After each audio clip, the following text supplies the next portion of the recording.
Pero bilib ako dyan kay Lola. Kasi yun ang talagang Pilipino costume dapat na sinusunod. No touch. Dapat umakyat ka ng ligaw sa pamamahay. Pero sabi niya, depende raw sa mood niya.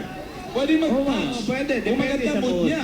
Pero yung Filipino costume na aakyat ka ng ligaw ng mahusay sa bahay. Sa bahay talaga. Bahay. Tama yun. Maganda yan, Lola. Okay.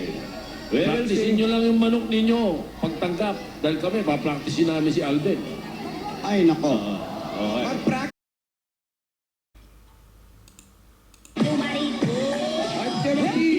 Wala rin yung space namin dito, ha?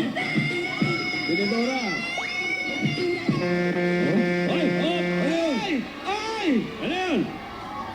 Ayan na yung truck. Si Yaya ba yun? May napasigaw ah. Sino yun? Parang siya. May sumigaw, ha? May sumigaw para Wala. Hindi ba pwede i-replay yun? Pwede ba i-rewind yun? Ano yun?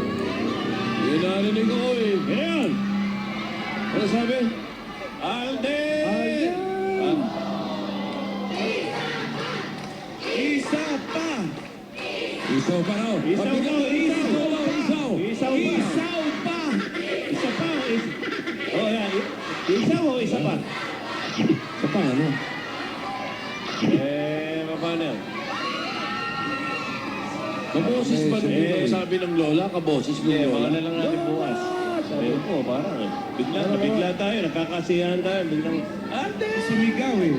Pero parang iba yung tunog sa tunog ng Lola. Ayun natin. Ewan. Teka, men.